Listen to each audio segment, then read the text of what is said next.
We are live, Prashant. Okay. Good evening to all. On the Facebook page Yoga Scholars PGI MER. Today we have a very special guest, Mr. S. Shankar Raman. S. Shankar Raman is affected by muscular dystrophy and a wheelchair user from the age of 12. He was on the par with others and won special merit scholarship for CA Inter and won a gold medal in CA finals. He has also completed ICWAI Inter by 1985. Then he had a very successful career in CA professional and done audits for many big companies and organizations such as Career Vyasa Bank and Indian Overseas Bank. Turning point in his life, as he mentioned, was the meeting with Mr. S. Ramakrishnan of Amar Seva Sangam in the year 1990. He admired Mr. Ramakrishnan's ability in his disability and his motivation and vision to create a niche for the betterment of the handicapped and underprivileged. Initially, he has planned only for a few months stay at Amar Seva Sangam for helping in maintenance of records and purposes. As destiny would have it, he is still very much there, which is more than 22 years. Now he is developing an innovative community-based program for the rehabilitation of the disabled in village-based environments. Adaptation of nearly 800 villages under the above program and uh, designing and implementation of delivery mechanism for the reach at village levels for disabled persons has been done under his supervision. Currently, he is developing a village-based rehabilitation model for a project estimate of more than 5 crore with a target period of next 3 years. Now, is aiming to empowering the disabled citizen by establishing a valley for the disabled as a rehabilitation and development center for the region and developing models for self-help initiatives by integrating the disabled individuals with the society for improved living conditions in the village. So today his topic is integrated therapeutic approach for children with disabilities in rural South India. So, sir, you are very welcome in our Facebook page. Over to you, sir. Thank you. Yeah. Good evening, everybody. So I am very happy to be here with you. Thanks for inviting me for giving my presentation. Today I am going to talk to you about how the approach towards rehabilitation could make a difference in the life of persons with disabilities. This is our own experience which I am sharing, and I am not going to talk to you about the regular therapeutic or technical aspects. So the topic I have given is integrated rehabilitation approach for children with disabilities. Here we will be talking and discussing about what a disabled person who is supposed to be called as a disabled person, but then who can be a very different person as well. So I will be focusing more on our belief and our philosophy about what we think is disability is all about and how the management of disability can bring and deliver success. We build on the premise that the disability is not a constraint at all. It is only a condition. When my introduction was given, I was said that I am affected by muscular dystrophy, but I don't usually say that I am affected. I am only having a condition of muscular dystrophy. It is a condition like anybody having like with diabetes or with hypertension or with whatever it is. So it is just another condition. We have to live with it, and the success lies in its management. So a disability becomes really a disability only when it is not properly managed. So we believe that disability is not a constraint. So we build our basic premise as a disability should not be a constraint. And our entire approach and philosophy in Amar Seva Sangam is based on this belief from our side. We also believe that disability is only a matter of how we look at the person. It is really not a real thing. Any person having any difficulty at any point of time is a person with a disability at that particular point of time. But then when you overcome it, the disability is gone. So as Peter Rosenbaum says, disability is a situation where a person's abilities are incompatible with the available facilities in the environment. So it is a question of a compatibility between environment and the person. If there is any incompatibility at any point of time, any person would be a disabled person at that particular point of time. So it is only a question of how you are able to get the functional capabilities out of any your physical or mental conditions or challenges. So we believe that it is only a matter of perception.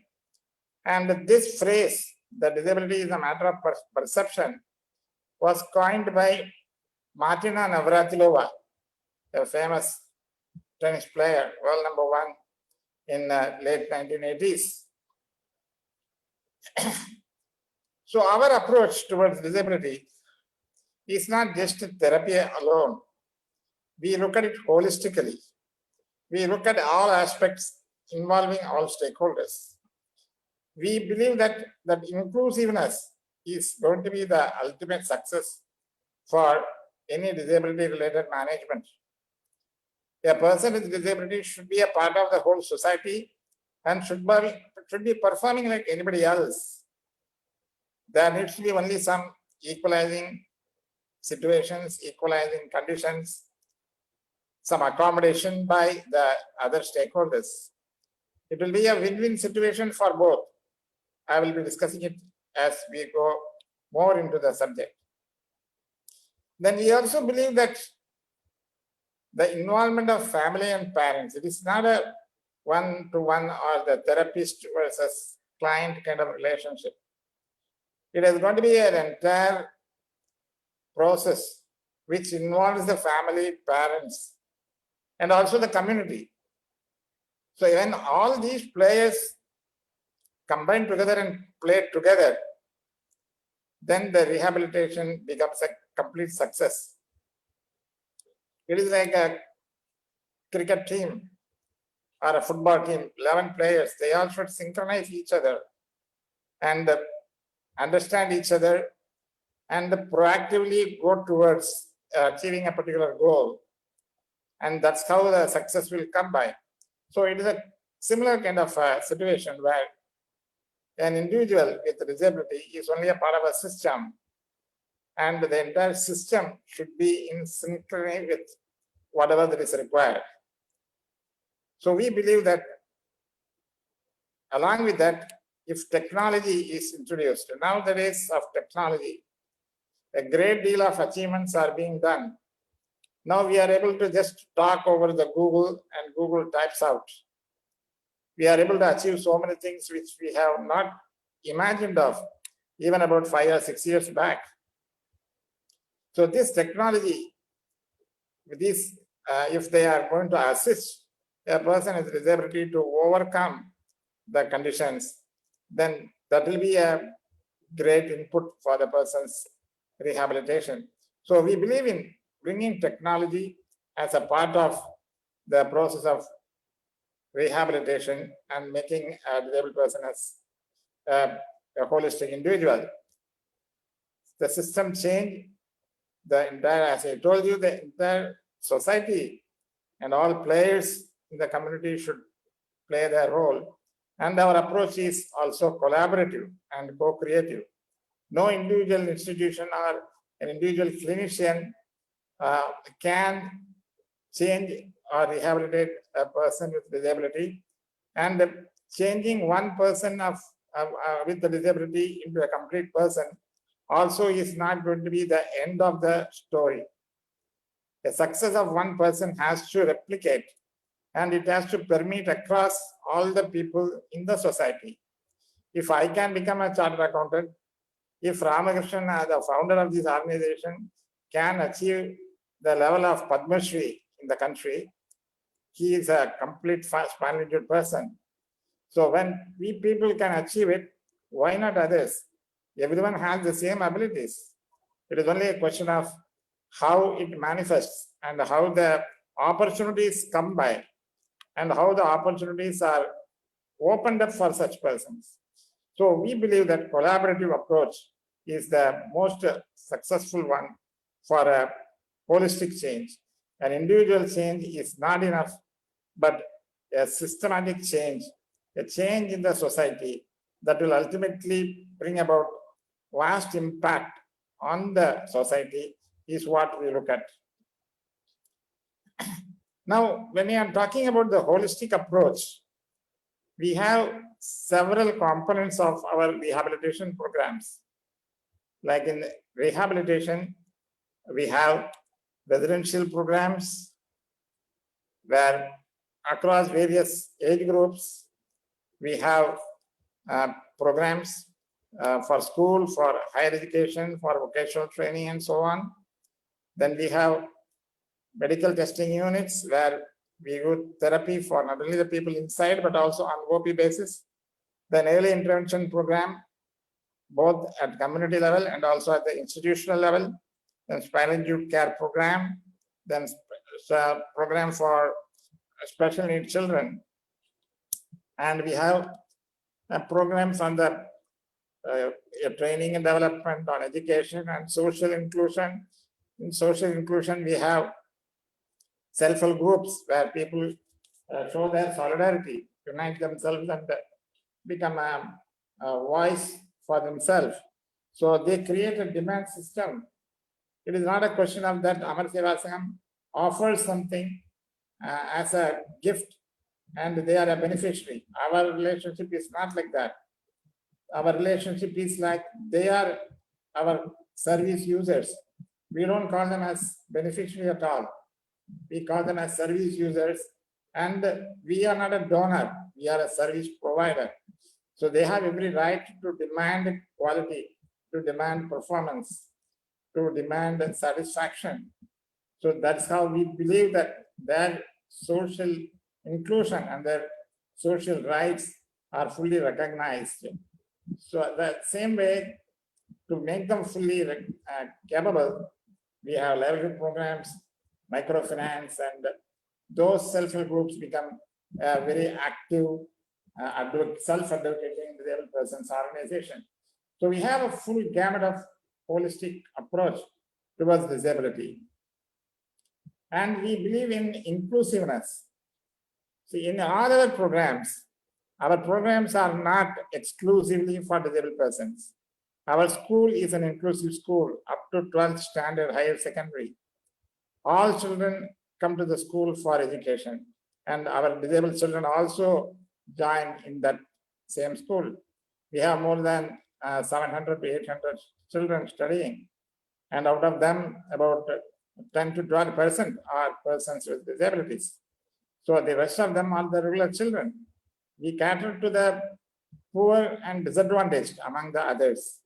So we, even though we are not, charging as a commercial way, we charge a nominal fee from the non-disabled students, but from the students with disabilities, it is entirely free.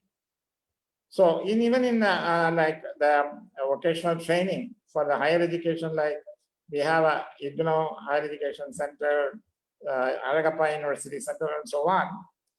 We have the same concept of disabled and non-disabled together in all aspects, in whatever way the services are being provided. So this inclusive concept is very important for us, and it has delivered a lot of good results. In the initial stages, the disabled children were not even allowed in a school in the nearby villages. I am talking about 30 years back. But then now, after that, when we opened our own school, we started with the concept of inclusiveness. We started admitting the normal, regular children and also putting our own students there, disabled students there. Now, many non-disabled students are coming for admission for the last 20 years. So the whole situation has changed from we people going to a regular school for admission. The non-disabled parents, children's parents are coming here for admission in our school. So that inclusiveness has played a very important positive role. And then the involvement of the family and the parents. We involve the parents and family at every level. Even in our own residential program, the programs are not a permanent residential program here. They will be here only for a few years till certain milestones are achieved. After that, they have to go back to their homes. They have to live with their families and be with their community and society. At a different level, they may have to join in nearby schools, in the nearby colleges. So it is a question of how we prepare them and we make them competitive in the world, competitive in their life, so that they meet the challenges in their life. And that is the success for not only just for us, but it is their ultimate success, because they have to live in the world, and our institution is only a transition center, it's only a preparatory center. So the involvement of family is very important in this aspect, because whatever rehabilitation and improvement we bring about in physical and other aspects, that has to continue. The special accommodation, that like barrier-free conditions that are required, which we provide here in the institution, should be replicated in their houses also. Only then the children will be able to continue with their regular hygiene, their regular therapy and other aspects. So all these things we train the parents while the children are in our residential and other programs. They come once in a month and provide voluntary services. So in that way, we involve them. In the community also, the training is for the mothers, and the mothers are the real caregivers. In the community programs, we call that as a village-based rehabilitation. The entire community is always be on the forefront of our community programs. The women in the villages, the community leaders, like the panchayat heads and all in the villages, the important stakeholders like the medical facilities, like the school and educational institutions, and what other important stakeholders in the every village, they are all involved in the self-help groups. They become a part of a local monitoring group. So the local people, they always interact with the self-help group people members, find out their needs and requirements. Our people also offer service to them. Our disabled people offer, a special kiosk during the local festivals. They also offer so many other things. They also go do a lot of greening effort. They plant trees.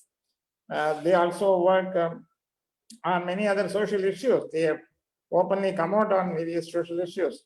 So the disabled people not only just propagate or advocate for themselves, but also be a part of the whole community's issues and programs. The same way the community also stands by the disabled people. So we have more than 6,000 persons with disabilities in our program as members, and in our nearly 800 odd villages, we have developed a very good model of people-to-people interactions and mutual support systems in this rehabilitation process. Then as a technology, we have developed a lot of technologies. Most of them are now mobile connected with the GPS. So we all work with the field workers on the field. They are always in touch and in connection with us. The entire program is system driven, and we are able to manage and control. Not only this, we also have the latest technology for assistive devices for them. whatever that is available in terms of wheelchairs, in terms of hearing aids, in terms of so many other devices, the various software that are available, we bring them everything and train our people to make the best use of them. Then the system has a system change approach. So we want to bring a system change that brings the sustainability. Otherwise, what we will do when we go out, when we are not there on the field, then the things will come back to square one. The opportunities again should not be get lost, and the gains should not be again, go back. So the gain should continue. So we involve the mothers as the caregivers, the mothers, the parents. We organize people at the geographically assigned areas as a support team. Support teams are formed by way of community workers, specialists in the form of physiotherapists, special educators, the speech trainers, and so on. And their role is to train the mothers and the parents. The mothers and the parents are supposed to give the daily therapy for them. And once in a week, these community workers, they visit them, and the specialist visits once in a month. So they provide the continuous support for them. The entire program is, as told, it's a GPS enabled and monitored fully. So awareness and education programs are very key in our entire program. I will show you towards the end how much impact it has made. We have made a study and research, and towards the end, I will be sharing you the results of that also. So our approach is a change from the clinical approach to rehabilitation approach. It is not a center-based approach, it is a community-based approach. The therapists are not the owners of the program. They are only the facilitators. The real owners are the mothers and the parents of the program. The government policies are the most important thing. We involve government, we involve the local panchayat level up to the state level and even up to the national level. We try to bring as many changes as possible and as much of investment as possible in this area to bring the rehabilitation in place. So our collaborative approach is like this kind of a diagram. You can see it is a win-win-win situation where on the left side you have NGOs, government and corporates putting together so that they are the people who are going to work in the field and be with the people. On the right side, we have the service users, the child, the caregivers, the community, and so on. So that is a benefit for both. The child improves and the child becomes capable, and her well-being becomes the well-being of the family, and their well-being becomes a good asset for the whole society. So that helps in bringing down the budget expenditure on their welfare measures, and they become contributors, and that propels the demand system, and that becomes a good economic input for the whole country as such. So the government is a beneficiary in this aspect. They invest on these kind of programs, and in return, they get all these kind of improvements and benefits. Corporates can invest and they can bring such changes in the society, and they also satisfy the CSR needs. They have a lot of mandates on what they should do for the community and society, so they can invest on these kind of programs. The NGOs can implement all these programs. For them, it is a big success, a big change they bring into the society. So the study results, we have taken only the home-based early intervention program for a detailed research analysis. We have so many other programs. Various other programs we have got results, but I am not going to highlight on them. But I am going to highlight only on the early intervention project, because here is where the community is involved fully, and the technology is also in place, and the ownership is on with the family. So when these three things get together, what is the result that you are going to achieve? That's what I am going to tell you now. What we have done 52,000 children were screened, 1,252 children were rehabilitated, the 0 to 6 age group. And this entire program I'm talking about is only to 0 to 6 age group, the early intervention program. So many health workers are trained, 2,703, 33,000 people are provided with awareness with various kinds of stakeholders like women, school, and so on. So many jobs were created. So what is the impact? The impact is the high engagement of the child with the mother and the parents. It is 87%. Then the school enrollment, dramatically it has improved from 70% to 85% in the 3 years that we have worked. The caregiver strain, we have developed an index, an internationally recognized scale we have adopted, and it shows that there is a drop of 74% in caregiver strain. Caregiver means the mothers in the family. Then the family empowerment improved by 73%. Then the childhood to parent interaction at 62%. So these are all the results from the physical perspective, the improvement on the receptive expression, intellectual and physical, and then the awareness, how much of impact the awareness has created, the pre-awareness course and post-awareness course, and this awareness, evaluation is done periodically, so that the awareness is not done just once. It is done on a continuous basis, once in a year or once in 1.5 years, like that, so that the awareness continues and the improvement on the understanding of disability is always going to be there. This is the correlation between the engagement on therapy and the school enrollment. The lines will tell you the higher the engagement, the higher the school enrollment. So we have established this as a concept, and this has been well published in the international fora. Then the caregiver strain. The caregiver strain also has dramatically decreased. The empowerment has improved and the child interactions has also improved. For the girls, the improvement is very significant. For the CP and non-CP comparison is also that to be seen here.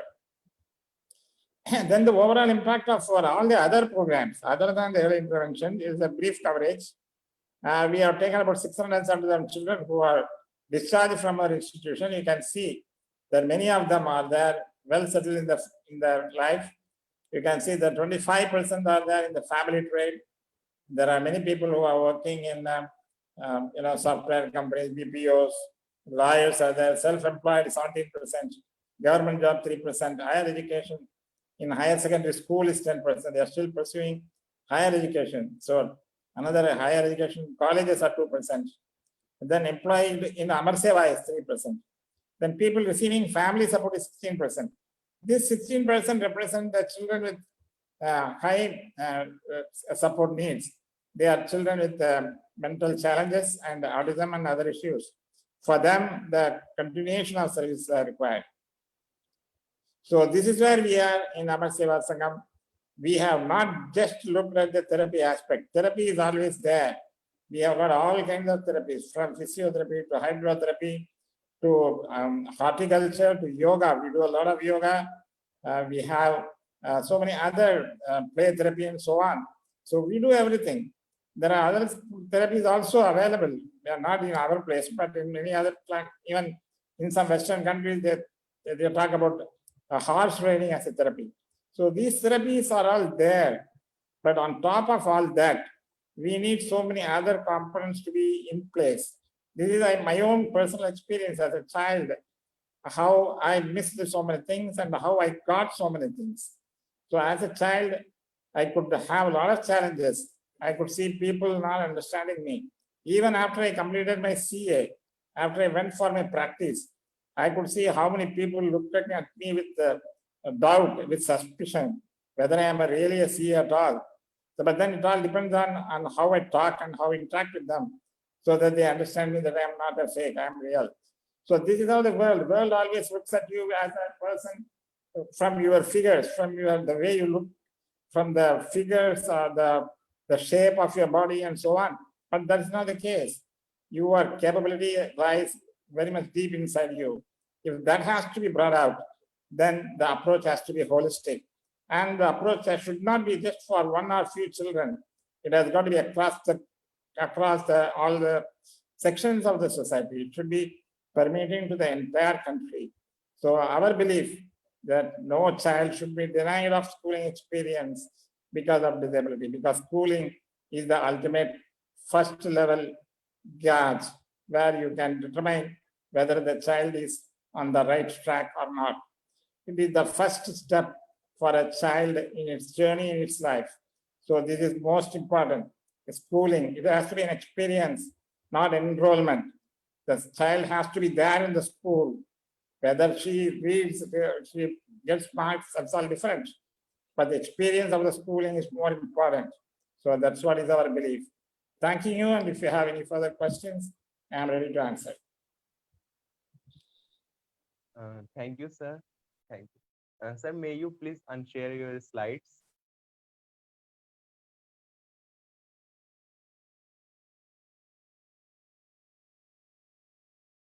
Yes, sir. Yeah.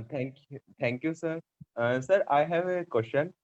Sir, nowadays there are so many teenagers are very keen about their health and outside body appearance, and they feel some inferiority. They have no about their body shapes. They started gym to be a.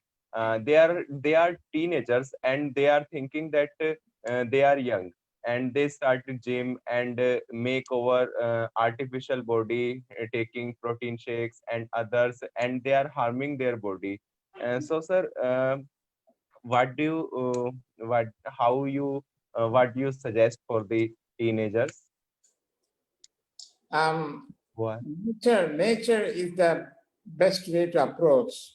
Okay, uh, so as a nature, as a teenager, they are young, so they always have this propensity to be glamorous, to look beautiful, to have the body in good shape, and so on. But taking the route of some artificial things, doing gym is not a bad idea. It's a good exercise. But then Good. more than gym, I would prefer that yoga is a better one because it harmonizes both the body and the mind. For me, I have done a lot of yoga in my young childhood as a student. When I was going for CA and exams and all, I used to do yoga in the mornings and then go. Even people used to, make fun of me that your questions are going to be on yoga. I will be writing my CA exams at 9:30 in the morning, but I'll be doing yoga at 8 o'clock in my house. So, the mind has got to be as healthy as your body.